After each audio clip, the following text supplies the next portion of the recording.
Rafael Nadal has never won the end of season tournament in his whole career. 11 times he's played and he never once won it. But nobody has amassed 14 Grand Slams at one location, which Rafael Nadal has done, which is probably the most unbreakable record that we'll ever see. Carlos Alcaraz is not only the youngest ever world number one, he's the youngest ever year-end number one. Both of those times he was 19 years old at the time. He was both world number one and end of year number one, which is a record in tennis history. Roger Federer once went 23 consecutive Grand Slams where he made the semi-finals. That is a record. It started in 2004 Wimbledon and ended off in 2010 in the French Open. Novak Djokovic is the only player to have ever won every single 1,000 event twice. So all the 1,000 events throughout the year, he's done it twice in 2 different years. Unbelievable. Maria Sharapova had the loudest grunt in tennis history and it hit 101 decibels, which in comparison is the sound of an ambulance or a sound of a lower or a smaller aircraft.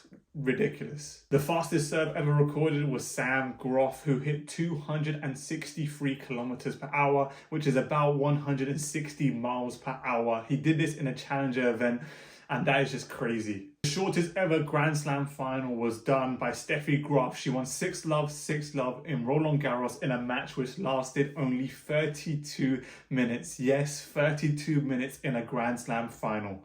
In 2017 in Roland Garros, Rafael Nadal completed an unbelievable record. He managed to win more points on the return than his whole opponent did in the whole match. He won the match 6-love, 6-1, 6-love, but Nadal won more points than his opponent on his return. Roger Federer during the 2007 US Open went 105 points without committing an unforced error. 105 consecutive points he did this. Roger Federer, that is ridiculous. A match between Stan Smith and Elina Stasi once lasted 6 hours and 22 minutes. You're probably wondering why. Because in the Davis Cup, during those times, there was no tie breaks and they just continued playing for 6 hours long. Talking about the lengths of the matches, the longest match ever was John Isner and Nicolas Mahut, which lasted over 11 hours and it took 3 days for it to complete, and the final set score was 70-68.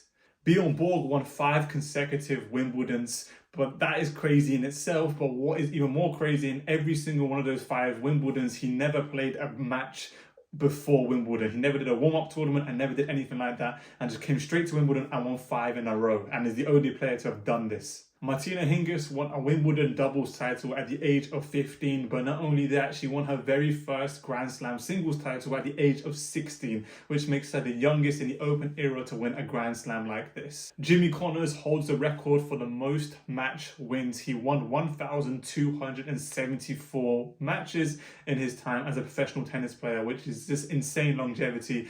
And yeah, that record has stood even in the past.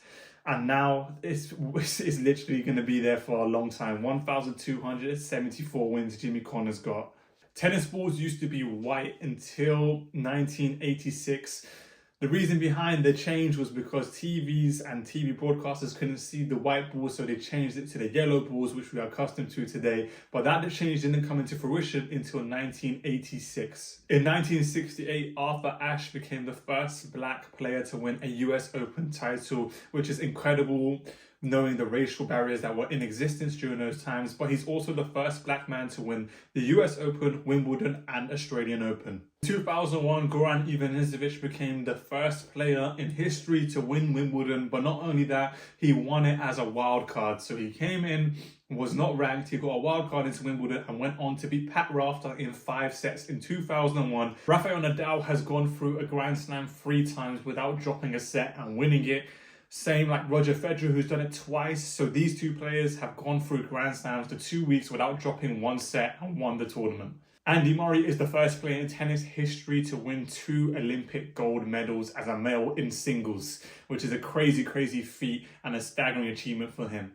Novak Djokovic holds the record for the most end-of-year number 1s, which is 7. He's done it 7 times and ended the year 7 times as a world number 1. Pancho Gonzalez in 1972 became a huge record because he became the oldest player to ever win an ATP tournament at the age of 44 years old.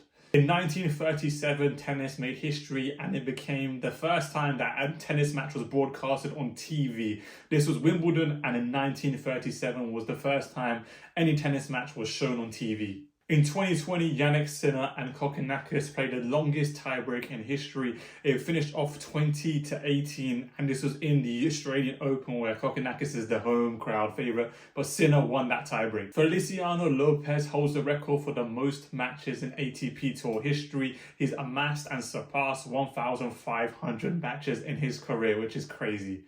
Fabrice Santoro, nicknamed the Magician, used to play tennis without a backhand, meaning he used to play with two forehands from his left and right hand side.